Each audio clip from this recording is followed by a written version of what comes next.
Welcome to the First Buck Podcast, where we feature stories about entrepreneurs and the people who support them. Now, let's get started with the show.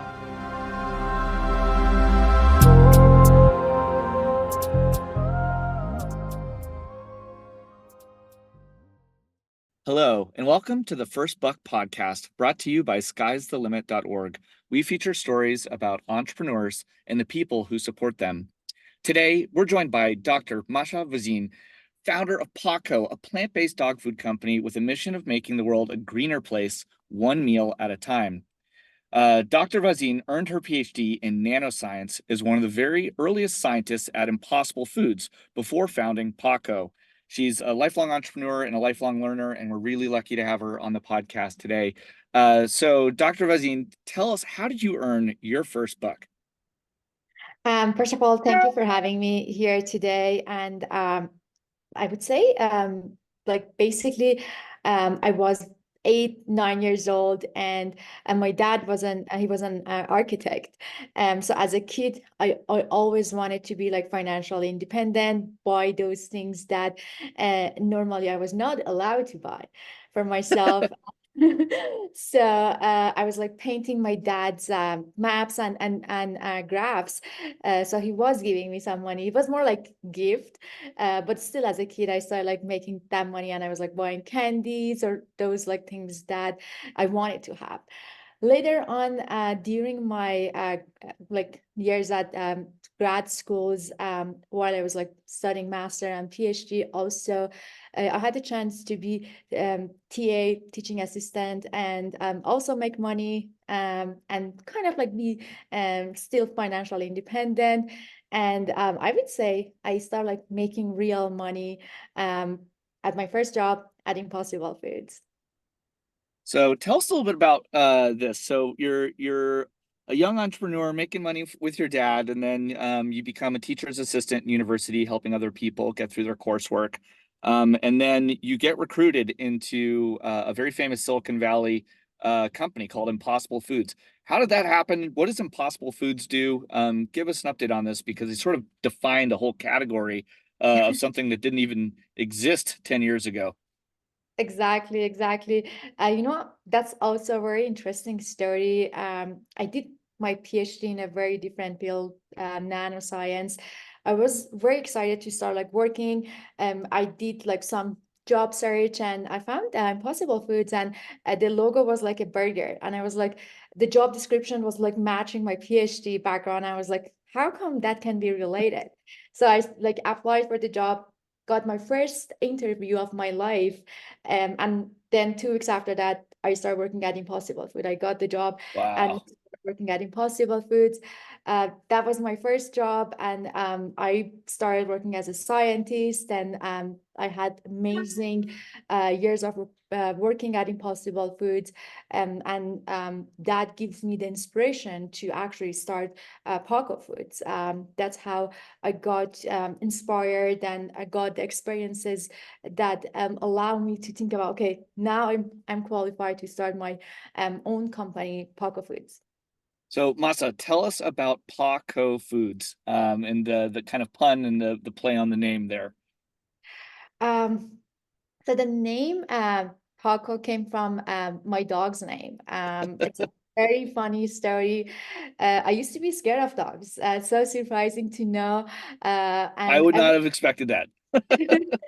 So I was scared of dogs. I wanted to like get over that fear. Adopted my first dog right before pandemic, without even knowing that pandemic is going to happen.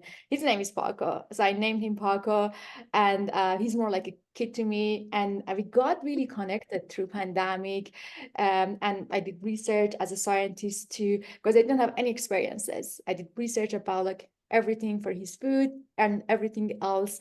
And I saw a huge gap in the market.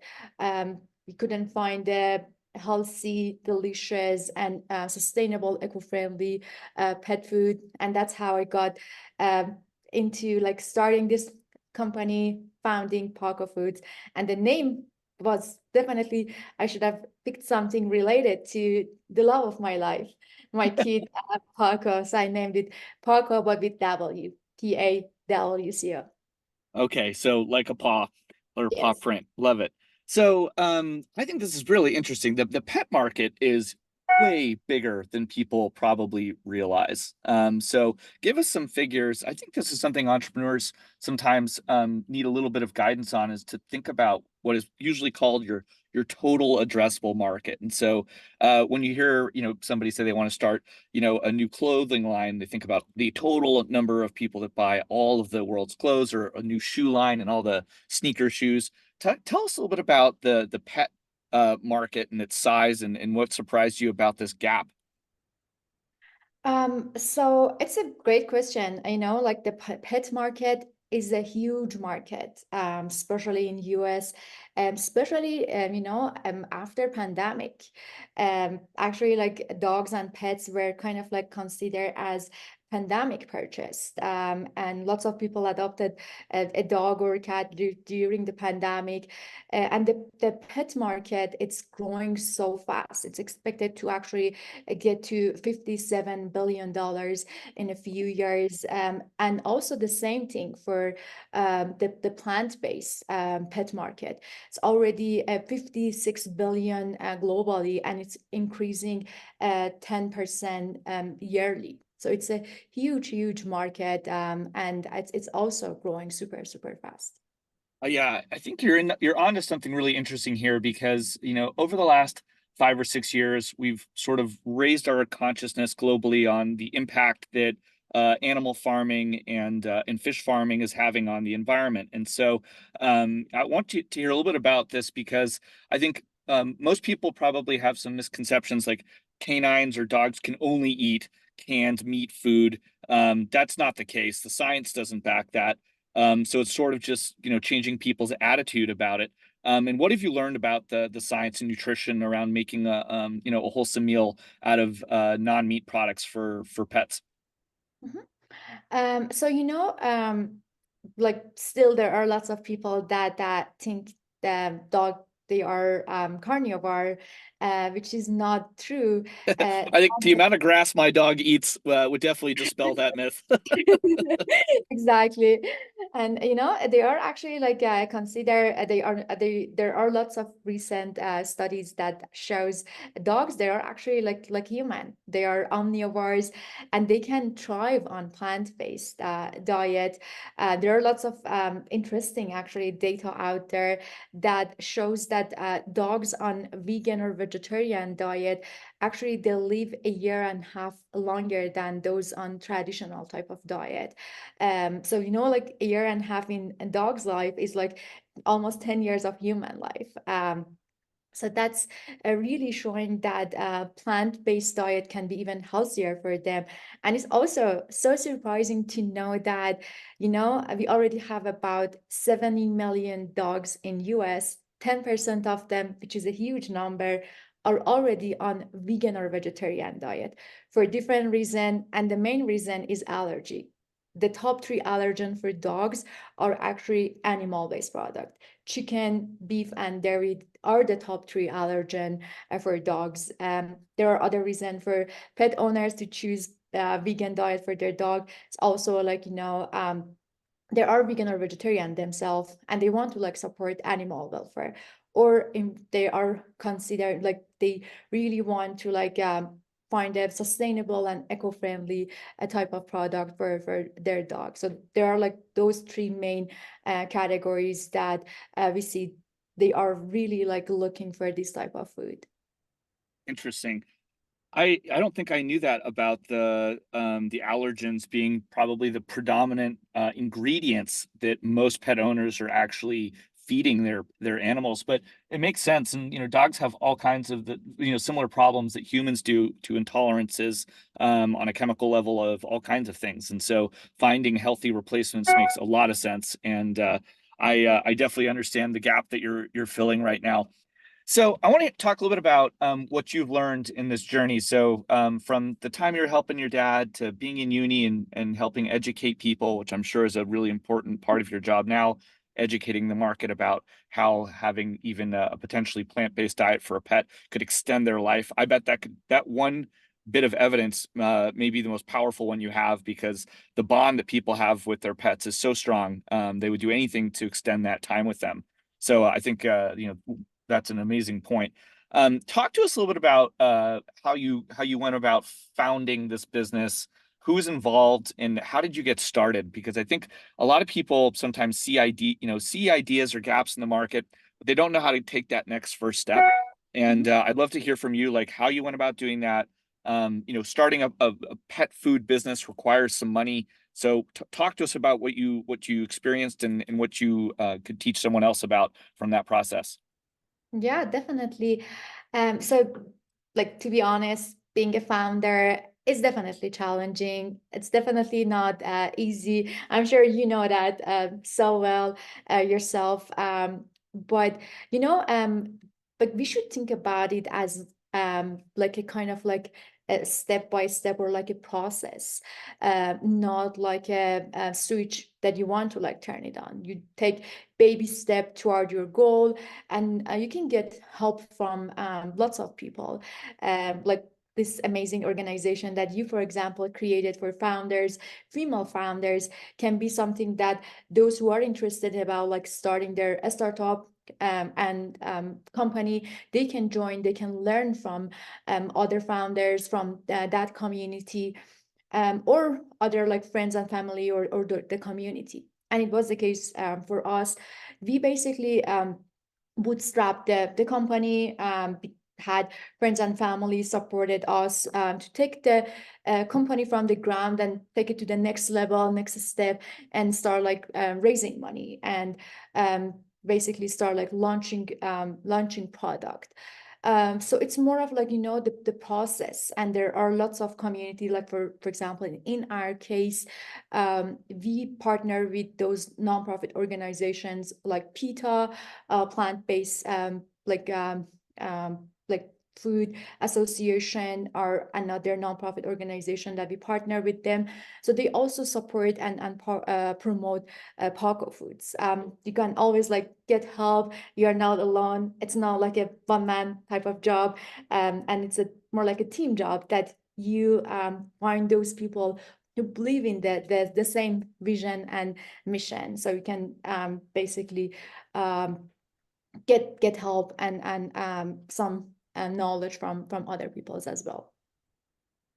I think I can see where your doctoral training is coming out and merging with being an entrepreneur. And it's funny because I really agree that they're both sort of similar processes, which is you have to test an idea, and then you have your assumptions and a hypothesis, and then you tinker on it and you keep doing that. And basically, entrepreneurs that follow the scientific process oftentimes have really better outcomes because they're really using data as opposed to just how they feel about something, to really prove that there's a problem being met, that their product is improving, and that they're sort of applying this methodology to constantly assess and improve something. And so that makes a lot of sense to me. We teach, a lean startup method at Sky's the Limit, which is basically the scientific method for building a small business. And so you start with your idea, you go interview customers, you size the market, you find out if there's competition, you get as much feedback as you can about customer problems, how they feel about the product, and you bundle all of that up together and you start to sell it. So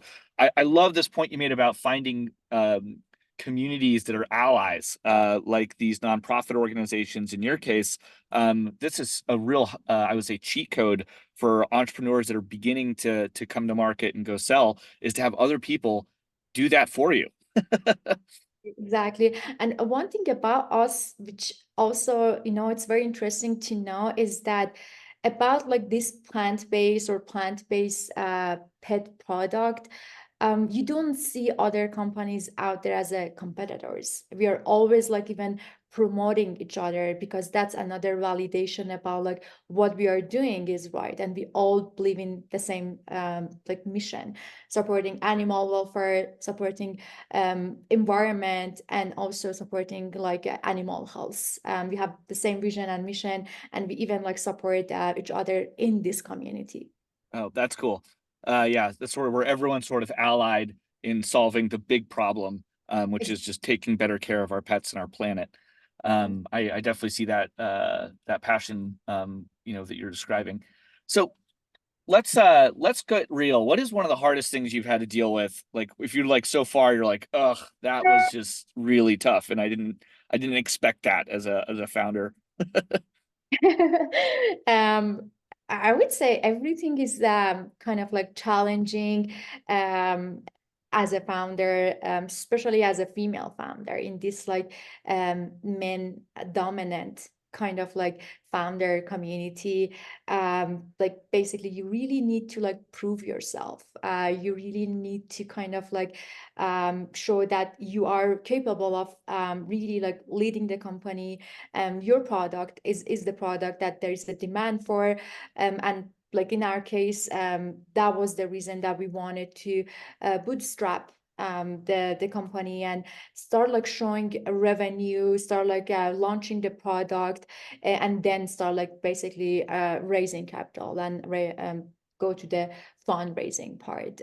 So that was definitely challenging, and I think for us, our product really worked well. We had like really like customers that they were like really like so happy because they were always like looking for something like this product. Their dog had allergies, and there's like not other product like us, plant-based meat, fresh plant-based dog food in the market. So we were the first one launching it. So I think after we show that revenue, we show those like feedback from the customers. So that was the very good thing that happened for us and for PawCo.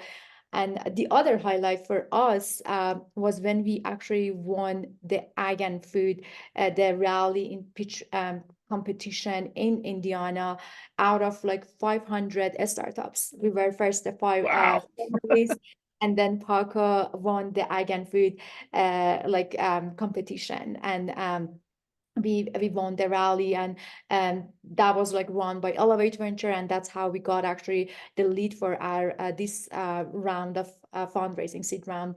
So they invested in PawCo, and now we're about to open our second production site in Indiana. Wow, cool. So I think this is your story here is so good because it teaches some really good, I see, foundational lessons in building businesses. And it's sort of matching where you are with the right resources. If you start out with too much money, you can actually go in the wrong direction. And Right. bootstrapping a business brings sharply into focus all of the immediate problems. And it really helps prioritize what you're working on. And ultimately, that's building a product that people love. And if you get early adopters that share your story for you, you can really take that as evidence to go scale up. And it's about doubling and then tripling and getting bigger, but doing it in a way that puts a foundation in place. And I think by now having gone through a fundraise to basically speed up what you're doing, it's like putting rocket fuel on something as opposed to actually just using that money to try and figure out whether or not your idea was right in the first place. And so Exactly. a lot of founders start off their journey thinking, God, if I only had money, then all my problems would be solved. But in a lot of ways, you got to sort of solve a lot of the early problems, with just the resources and the support that you can put to it, and then really prove that there's a problem that other people will pay you to fix or solve. And then once you can do that, then access to capital not only gets easier, it comes on better terms, and it's not just used to test your idea out, but to actually grow the whole thing, which is what makes a much more sustainable business model. So your story is just awesome for all those reasons. I want to hear about anybody that's been special to you. Have you had any mentor or advisors or professors when you look back that were just, and what role did they have in helping you, think about business, forge your business? Did you have any important mentors in your career? Definitely, I had like amazing mentors through my like academic grad school and also industry work years. One special person I would definitely mention is Pat Brown, the founder of Impossible Foods. I think he was probably the person opened my eyes into how we can actually have an impact on a lot of things, like on the environment, on animal welfare, create something like this plant-based concept probably the way that people were looking at plant-based product for human was totally different than like these days. And I think the reason is probably because of Impossible Foods and those companies like that. And definitely Pat Brown was a great person for me to look up to him and have him as a role model in my career. Cool. Yeah. I mean, you can see how Impossible Foods planted the seeds that in some ways are now sprouting a whole bunch of new business ideas, serving different markets, and ultimately creating this sort of cascading effect of helping people reimagine their relationship with food sources and how those food sources are consumed, the proteins, everything else. And I just love that story. So I'll ask you one last question because I think your perspective on this will just be so good. Taking the steps to pursue entrepreneurship can really feel scary to people. What tips can you give our listeners for how to manage some of the stress that comes with running your own business? So like as I mentioned, definitely it's not easy to be a founder and start a company. But I think these days there are definitely a lot more opportunities out there. There are like lots of accelerator, incubator, lots of organization that, you can go there, join the community and learn from them. You don't have to like basically even start the fundraising at the very, very beginning, as also you mentioned. So basically, you can even like, while you are basically building your idea, working on your idea, have your full-time job, start this idea, and when you are more confident, kind of like start be all in, start the company, and really like if you believe in this mission, then you can take all of the challenges. You can try to like see how you can build the company and just be confident. I think it's just like just know that it's not a thing that you can like do and solve overnight. May take some time, but you really need to work hard. And if you believe in this mission, just maybe like talk to the right people, right advisors, and get feedback from them and take it from there. If I was able to do that, I'm sure everybody can do it. I was like a shy person, not like talking that much in the meetings, and so I was like trying to like maybe like evolve to be a person that can lead the company, can build this company. Well, pearls of wisdom across this whole interview. Thank you so much. I think if I could summarize some of the things you said that really resonated with me for entrepreneurs out there to think deeply about why they want to do something entrepreneurial. And it might be to have more economic independence or to serve a need in their community or potentially to change people's relationship with how they feed their pets and have a better impact on our climate and our food systems. And if you align with that mission, you'll have a deep reservoir of motivation for working through the inevitable difficult times and hard things that happen with running any company. But I think you also said something wise, which is to appreciate that it's a process, that things do not happen overnight, and you need to be methodical about working on the problems and constantly assessing them. And so, I think there's a lot that our listeners should follow up on here. If you are a pet owner, you need to head to mypawco.com. You're going to find food that's been basically created for animals using all kinds of plant-based proteins. It's fresh, it's healthy, and the science is coming in that says that helps our pets live longer and healthier and happy lives. And so really amazing work that you and the team are doing. And I thank you so much for coming on the Sky's the Limit podcast. So Dr. Vazin, we appreciate your time so much. And at skysthelimit.org, we connect underrepresented entrepreneurs with volunteer business professionals for free one-on-one mentoring. We also provide business guides to all of our members and monthly funding opportunities so you can get bootstrapping your own business too. You can sign up for free today, and if you like what you heard, please subscribe and share. Thanks for listening to the First Buck podcast. Don't forget to join the community of underrepresented entrepreneurs and their supporters by signing up at skysthelimit.org. Click subscribe, and we'll see you next time. you.